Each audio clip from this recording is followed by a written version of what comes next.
My name's Bob Lazar. I'm known for working at a classified base known as S4 out in the Nevada desert near Area 51.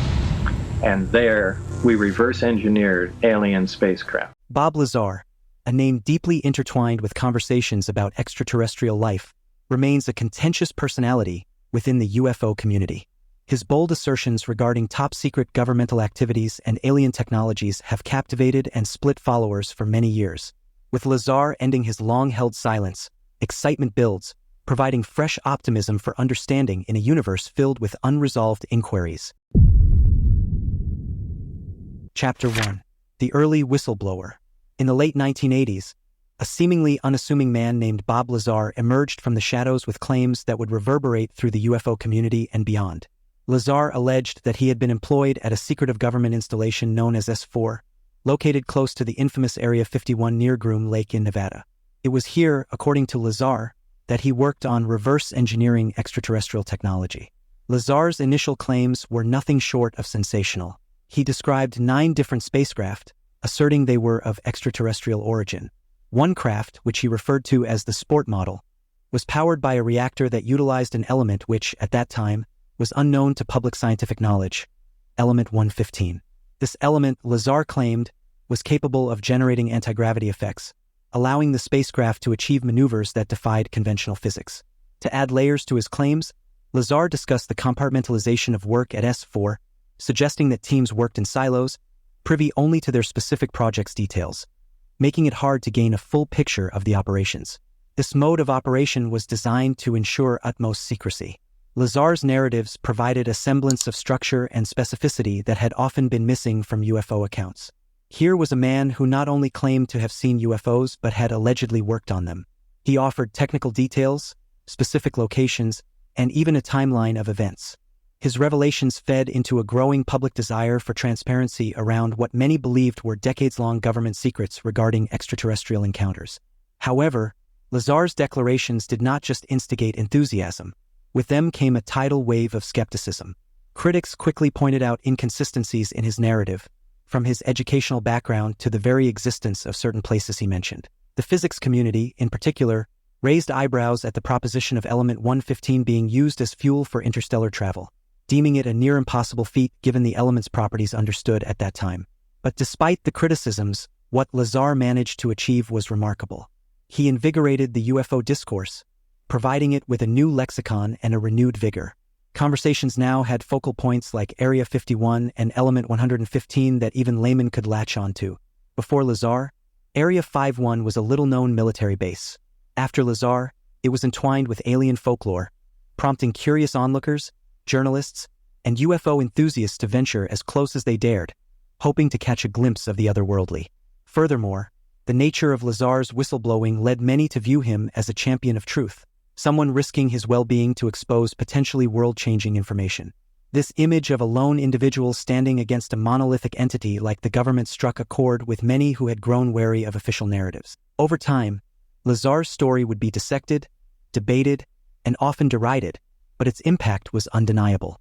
It laid the groundwork, setting the stage for a plethora of whistleblowers who would come forward in subsequent years with their own tales of secret government projects and encounters with the unknown. The landscape of UFO discourse was irrevocably altered, no longer relegated to just shadowy tales and blurry photographs. It had found a voice, and that voice, for many, was Bob Lazar. Chapter 2. Secret Base S4 and Element 115. In the vast and secretive expanse near Groom Lake, Nevada, the S4 facility, as described by Bob Lazar, stands as a symbol of enigma and contention. According to Lazar, this hidden installation, nestled adjacent to the more well-known Area 51, was the hub for some of the most clandestine activities involving extraterrestrial technologies.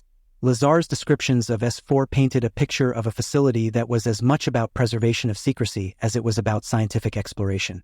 S4, in Lazar's narrative, was home to 9 distinct flying saucers, each boasting unique designs and functionalities. These crafts were not just for display or storage. Lazar claimed they were operational. He often detailed how they were stored in hangar bays, camouflaged into the mountainside, designed to remain hidden from prying eyes, both on the ground and from above. This assertion, if true, indicated that whoever was behind S4 had intentions of not just reverse engineering these crafts but possibly even testing and deploying them. But of all the revelations associated with S4, perhaps the most intriguing was the introduction of element 115 into the UFO discourse. Lazar claimed that this previously unknown element was the key to the propulsion systems of these extraterrestrial crafts. He asserted that when properly harnessed, element 115 could produce a gravitational field, which the spacecraft utilized for propulsion. This, he suggested, was how these crafts achieved their seemingly impossible maneuvers, bending the rules of known physics. Element 115, as described by Lazar, was not naturally occurring on Earth and was provided to the facility in batches for their experiments. The way Lazar explained it, the element was used in a reactor within the spacecraft to generate a gravity wave. This wave was then amplified for propulsion, allowing the craft to lift off and travel with immense speed and agility. The intriguing aspect of this was that the craft did not move in the traditional sense of propulsion. Instead, it manipulated gravity to essentially pull its destination towards it, redefining motion as we understand it. The discussions about S4 and element 115 weren't just limited to the realms of UFO enthusiasts and conspiracy theorists. They penetrated deeper into popular culture and scientific circles. Lazar's detailed descriptions prompted a mixture of fascination and skepticism. To some, S4 represented a fortress of secrets where humanity's greatest discoveries were being made. To others, it was a construct of fiction, a tale woven from half-truths and imagination. The implications of Lazar's claims were monumental. If true, they suggested that the US government or some hidden faction within had access to technology centuries, if not millennia, ahead of current human understanding. It proposed that humanity was not alone in the universe and that our earthly governments were in possession of tangible artifacts from beyond our world.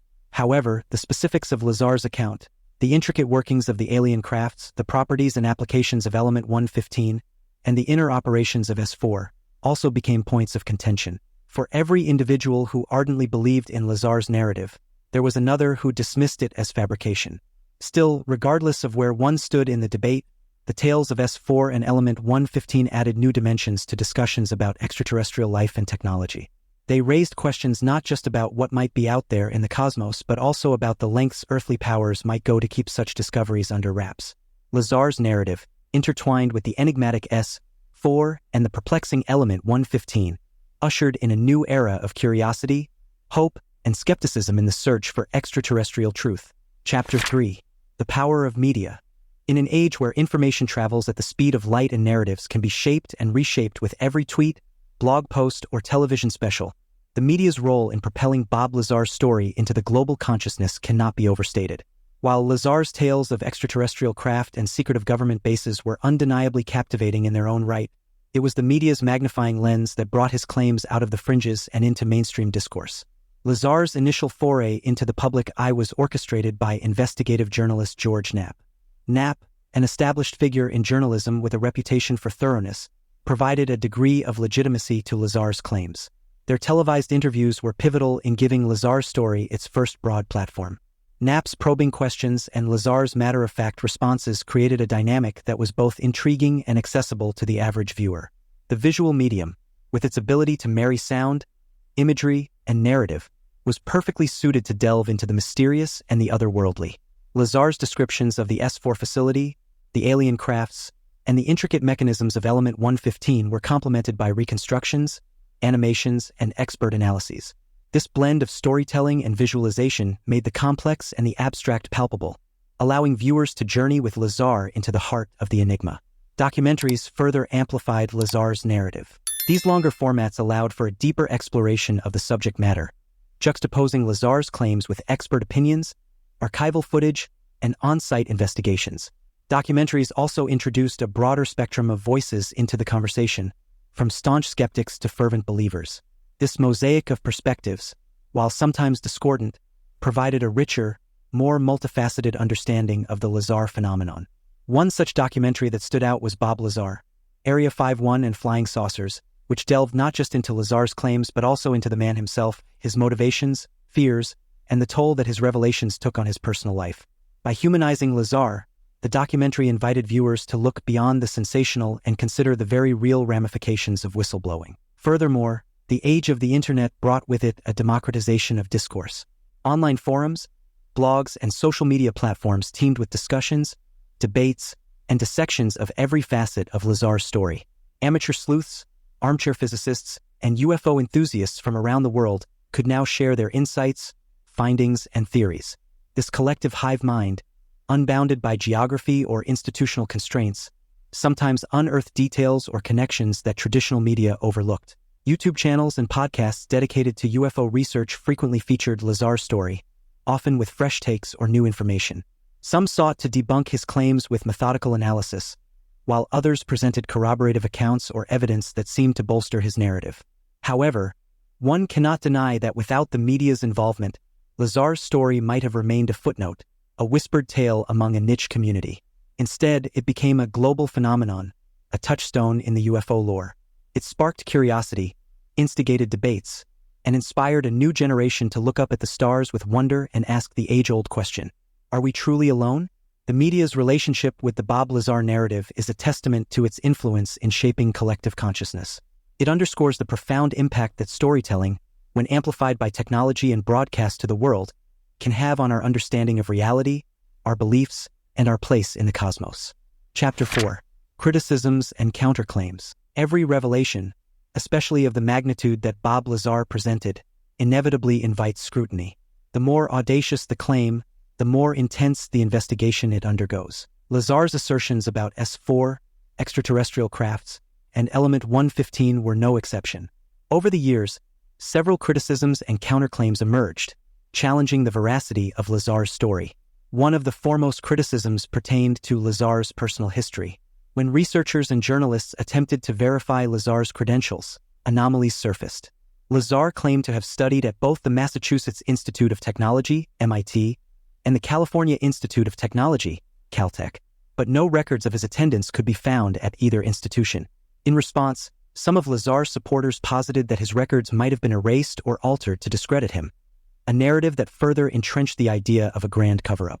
However, skeptics pointed out that erasing all traces of someone's educational history, including memories of classmates and professors, would be an improbable feat. Another significant point of contention was the very existence of S4. While Area 51 is acknowledged as a real and operational military base, no concrete evidence of S4's existence, as described by Lazar, has been produced. Satellite imagery of the alleged location has not conclusively shown the hangar bays or facilities that Lazar described. Critics argue that if Lazar had genuinely worked at such a location, providing specific coordinates or irrefutable evidence should have been within his capabilities. The physics community had its reservations as well, especially concerning Lazar's claims about element 115's role in propulsion. The way Lazar described the manipulation of gravity using element 115 appeared to be in violation of known laws of physics. And when moscovium, the official name for element 115, was synthesized and studied, its properties didn't align with Lazar's descriptions. Its instability and short half-life seemed to rule out its use as a potent energy source for propulsion. Additionally, Lazar's depiction of the workings of the extraterrestrial crafts, specifically the generation of gravity waves, was met with skepticism. Many physicists noted that Lazar's explanation lacked the depth and nuance one would expect from someone with advanced training in physics. The very concept of gravity waves was unfamiliar and inconsistent with established scientific understanding. Regarding element 115, while the synthesized moscovium didn't match Lazar's description, some suggested that the natural stable isotope Lazar referred to had either not been discovered yet or was being kept under wraps. They argued that our understanding of elements and isotopes is continually evolving, and what seems improbable now might be accepted knowledge in the future. For many, the very fact that Lazar came forward, risking personal and professional ruin, added weight to his claims. They believed that no individual would willingly invite such scrutiny and backlash unless they were genuinely convinced of the truth of their assertions. The debate around Bob Lazar's revelations is emblematic of the broader discourse surrounding UFOs and extraterrestrial life. On one side are the skeptics, demanding empirical evidence and verifiable facts. On the other side are believers, often driven by a combination of evidence, intuition, and a deep-seated feeling that we are not alone in the universe. And somewhere in the middle are those open to possibilities, waiting for that irrefutable piece of evidence that might tilt the balance. Lazar's narrative, riddled with both compelling details and perplexing inconsistencies, will likely remain a contentious chapter in the annals of UFO history. The tug-of-war between his critics and defenders underscores the human yearning for answers, the desire to uncover the truth, and the lengths to which we'll go to either validate or debunk a narrative that challenges our understanding of reality. Chapter 5. Government Responses. Whenever claims of state secrets, classified projects, or covert operations arise, the eyes of the world invariably turn towards the government, seeking clarity, denial, or affirmation. Bob Lazar's allegations, with their direct implications on secret military bases and advanced technology, were no exception. Both the official and unofficial responses from various government agencies to Lazar's claims offer a window into the intricate dance between statecraft, secrecy, and the thirst for truth. Initially, there was a pronounced silence from government channels regarding Lazar's allegations. This absence of acknowledgement, while expected, only fueled further speculation among believers. They saw it as evidence of a deeper conspiracy or a tacit admission that Lazar's claims held water. However, for skeptics, this silence was interpreted as the government's unwillingness to dignify unfounded allegations with a response. The first inklings of an official stance emerged indirectly when inquiries were made about Lazar's purported employment at Area 51 or the elusive S4. No records were found. Additionally, his claims of academic credentials from prestigious institutions like MIT and Caltech were also met with denials from these institutions. For some, these denials served as proof of a cover-up, with Lazar's records being deliberately expunged. For others, it cast doubt on the veracity of Lazar's entire narrative. Further into the unfolding of the Lazar saga, more direct government responses started to emerge. The U.S. Air Force, which operates the Nevada Test and Training Range where Area 51 is located, has always been tight-lipped about the facility's operations. In the wake of Lazar's claims, they maintained their stance that discussions of specific operations and projects at Area 51 were classified and would not be publicly disclosed. This stance, while standard protocol, only further ignited the flames of speculation. Unofficial responses, often more candid and sometimes off the record, provided a slightly different perspective. Some former employees and contractors associated with Area 51, while not directly corroborating Lazar's specific claims, did allude to the existence of highly classified and advanced projects at the facility. Their testimony suggested a culture of extreme secrecy and compartmentalization, where even individuals working at the site might not be fully aware of all ongoing projects. Another noteworthy moment came when, after years of avoiding acknowledgement, the CIA officially recognized the existence of Area 51 in 2013, though not necessarily in response to Lazar's claims. This acknowledgement, found within a declassified report on the U-2 spy plane program, gave no credence to extraterrestrial technologies but confirmed that the base was used for testing reconnaissance aircraft. In the maze of responses, denials, acknowledgements, and silences, a clear picture remains elusive.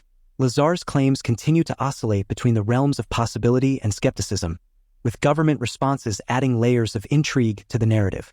Whether seen as standard protocol, deliberate obfuscation, or candid disclosure, these responses serve as a reminder of the intricate relationship between government secrecy, public curiosity, and the quest for truth in an age of mysteries.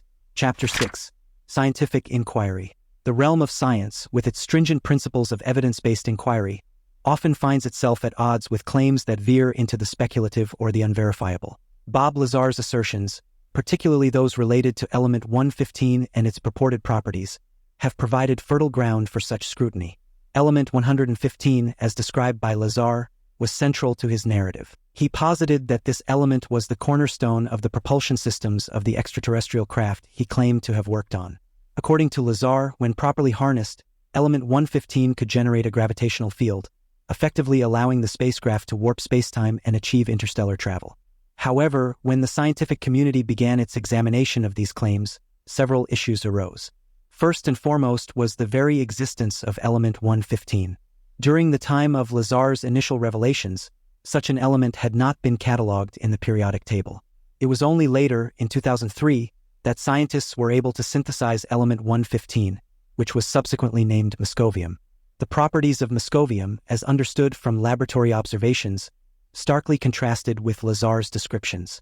The synthesized element displayed a high degree of instability, possessing a half-life measured in milliseconds, meaning it decayed into other elements within a fraction of a second. This rapid decay rendered it unlikely as a stable energy source, let alone one capable of powering interstellar spacecraft. Furthermore, Lazar's portrayal of element 115's capacity to manipulate gravity raised eyebrows in the physics community.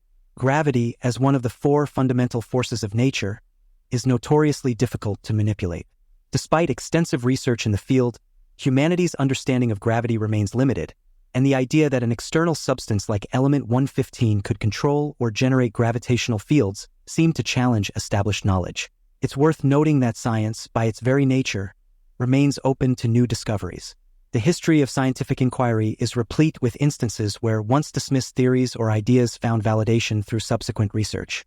However, the burden of proof invariably lies with the claimant. For Lazar's assertions to gain scientific traction, they would need to be accompanied by empirical evidence, reproducible experiments, or verifiable observations. In the absence of such corroboration, his tales of element 115's miraculous properties remain in the realm of the anecdotal. Many critics also highlighted the lack of peer-reviewed publications or collaborative verification related to Lazar's claims. Science, as a discipline, thrives on collaboration, debate, and peer review. Groundbreaking discoveries or theories are typically presented to the community at large, vetted by experts, and subjected to rigorous examination before they are accepted. Lazar's bypassing of these protocols further casts doubts over the veracity of his statements. While the allure of Lazar's narrative is undeniable, and while many fervently wish for his revelations to be true, the bridge between belief and scientific acceptance is built on empirical evidence. As of now, that bridge remains incomplete. The tantalizing tale of element 115 and its incredible properties await the day when they can be validated or refuted, not through anecdote or assertion, but through the unerring lens of scientific inquiry. Chapter 7. Personal Ramifications for Lazar. Choosing to come forward with claims that challenge established narratives, especially when they touch on matters of national security, can exact a hefty personal toll. Bob Lazar's decision to publicize his experiences at Area 51 and his subsequent life provide a vivid testament to the complexities of being a whistleblower in a domain replete with skepticism, intrigue, and potential danger. Almost immediately after his identity was revealed, Lazar found himself thrust into the harsh glare of the spotlight. With the world's eyes on him, every facet of his life came under scrutiny, from his academic credentials and professional background to his personal relationships and financial standing.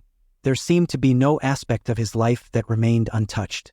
The scrutiny wasn't limited to public curiosity alone.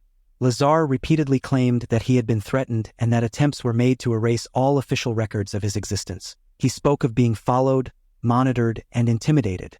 These assertions, while hard to independently verify, painted a portrait of a man living on the edge, always looking over his shoulder, wary of unseen threats lurking in the shadows. Beyond potential threats, Lazar's personal relationships bore the brunt of his revelations. The strain of being a central figure in one of the most debated UFO stories of the age took a toll on his family life. Relationships strained, and some even fractured under the weight of the public attention and the associated pressures. Trust became a premium, and isolation, whether self-imposed or circumstantial, became a recurring theme in his life. His professional life was no less affected. With his academic credentials under question and his claims drawing skepticism from mainstream scientific and engineering communities, traditional employment opportunities within his field of expertise became limited. Lazar, however, adapted to this new reality. He ventured into scientific supply businesses, capitalizing on his newfound fame and the associated interest in exotic materials and technologies. Yet, the shadow of his Area 51 claims never truly receded, always forming a backdrop to any professional endeavor he undertook. Financially, the journey was a roller coaster. While his story undoubtedly brought opportunities like paid interviews, documentary deals, and speaking engagements, it also came with legal battles, business challenges, and the costs associated with maintaining a certain degree of security and privacy. Lazar's financial standing, much like other facets of his life post-revelation, became a juxtaposition of gains and losses. The psychological ramifications of being at the center of such a maelstrom cannot be underestimated. While Lazar always maintained a relatively calm and matter-of-fact demeanor in his public appearances, one can only speculate about the inner turmoil, the second-guessing, and the moments of doubt he might have experienced. The weight of holding on to a narrative, especially one so hotly contested, would challenge the fortitude of any individual. Another noteworthy aspect of Lazar's post-revelation journey was his gradual retreat from the limelight. After the initial flurry of interviews, documentaries, and public appearances, Lazar became increasingly reclusive. While he never recanted his claims, he seemed less inclined to keep pushing them into the public discourse. Instead, he opted for a quieter life, away from the relentless gaze of both believers and skeptics. Bob Lazar's life, post his claims about Area 51 and extraterrestrial technology, serves as a poignant narrative about the costs and consequences of coming forward with extraordinary claims. It's a tale of resilience in the face of adversity, adaptation in the face of challenge, and the enduring human spirit's quest for truth, understanding, and acceptance in an often skeptical and uncertain world.